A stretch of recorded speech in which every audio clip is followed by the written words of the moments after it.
According to a reputable book, Up, Down, and Sideways, a company of 100,000 employees loses over $60 million a year due to lack of interdisciplinary communication.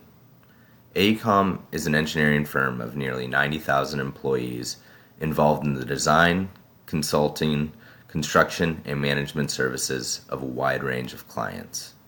Hi, my name is Zach Sandonato, and I'm here to discuss the problems throughout interdisciplinary communication on large-scale infrastructure projects at AECOM and solutions to help make this better. What problems currently exist on large-scale infrastructure projects for AECOM? 1. Work sharing. These mega projects are experiencing employees work together from around the world, which can cause a lot of miscommunication and lead to errors on projects. Another thing is indirect communication. Passing information down the chain of command on these large-scale infrastructure projects, again, leads to information being missed and miscommunication, resulting in missing deadlines and affecting relationships with clients and future clients. All of this, along with just lack of relationship building, equals poor relationships throughout AECOM on these large-scale infrastructure projects, because we're working with people that we've never seen before all over the world, and we don't know how to even build a relationship with them. So we have to work on these things in order to meet our deadlines, which will bring happier employees to AECOM, retain them longer, and better relationships with our clients. All right. Start with work sharing. So work sharing on these large-scale infrastructure projects is a huge deal. We do have screen sharing, emails, direct messaging, and phone calls with a lot of people. However, these can lead to miscommunications. You can take emails wrong, the way that they're worded. The communication might not be there. It might not be equivalent to how their culture is used to receiving information. And even speaking on the phone, you might say something that could offend or make someone not want to work as hard for you, creating a bad relationship, a bad work aura, and not even wanting to work on these projects. And time zones is a huge thing because we're all over the world. So in order to just communicate with one another, we need to be diligent and open to better communication on these large-scale infrastructure projects. So in order to prevent these miscommunications, I would recommend having mentors and even learnings on AECOM University that show how to communicate with different cultures. So we can have mentors from around the world that are high ups and have communicated with different cultures, and maybe do a short presentation or recording showing best language uses, how to talk to them on the phone, how formal or informal you need to be with them, how to get these relationships started. All of this will lead to meeting our deadlines and building better relationships throughout these large-scale infrastructure projects. And it starts with work sharing because it's such a big part of these huge projects. We don't have the resources to have people locally work on these giant mega projects. Not only is communication on work sharing need to be improved, but our indirect and direct communication needs to be improved. We have meetings of high ups on these projects, these mega projects. So low-level designers are not involved in these meetings and getting the most current information.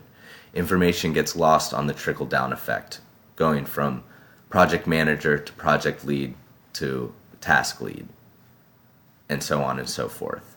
So losing this information that is precious information that needs to be most current in order for the design to work, we are losing that information being given to the proper people in a timely manner. This is due to designer lack of communication. So I'm going to This is because constantly and updating plans are happening. So in order to keep these gears in motion, the designers who are making these changes, and if you have predecessors tasks, we need to make sure that that relay of information is better. And right now it is lacking in order. And so people are designing with not up-to-date information, which changes their whole design. So in order to help prevent this, I'm proposing meetings for designer, or whole teams of each task that are predecessors, which means that this task needs to be done before a next task can start, and they have information that is relevant to that previous task. So in order to make the information be most current, these meetings would help them communicate and build better relationships, encouraging the open communication and relay of information instead of just getting it from your task lead.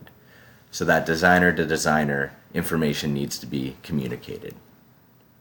This will help on the large scale infrastructure projects save money and time with man hours and helping building relationships which will retain employees as well.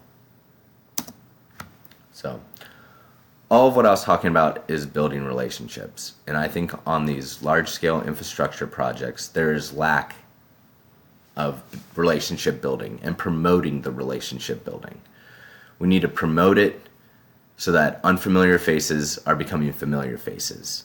Even if that's putting a picture on your Jabber IM so that people around the world, when you're communicating to them, can see your face. It helps a lot even when you're not doing direct communication.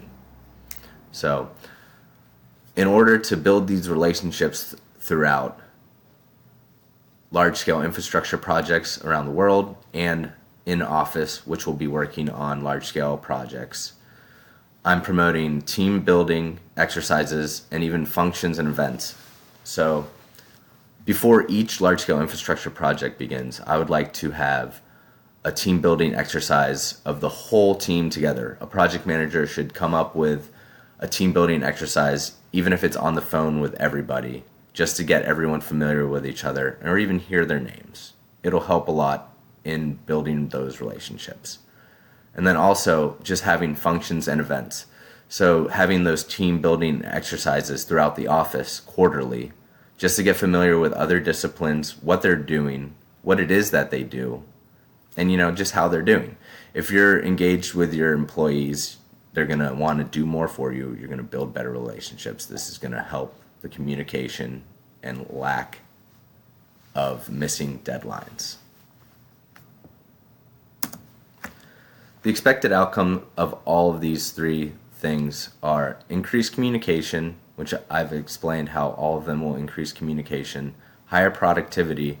If you have better relationships with employees, they're going to be more productive. They're going to want to go out of their way to help you and make the project part of theirs, or feel a part of theirs, which goes into boosted morale.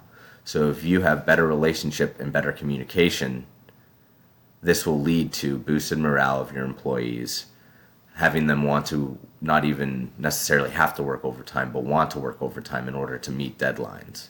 Instead of missing information being relayed, lack of communication, and lack of relationships resulting in unproductive employees and missing deadlines, which will lose clients, lose man hours, which costs the company a lot of money. And if we concentrated on spending a little money now in order to build these relationships, it'll save us money and even make money over time with turnover rate, client relationships, and employee relationships. Increasing this communication on large-scale infrastructure projects will lead to better relationships throughout AECOM and for our clients, enabling us to hit deadlines, win more mega projects, and continue to be a top engineering firm of the world that we currently are today. It was a pleasure talking to you guys about interdisciplinary communication throughout AECOM, and I look forward to your comments on it. And thank you for your time and have a good day.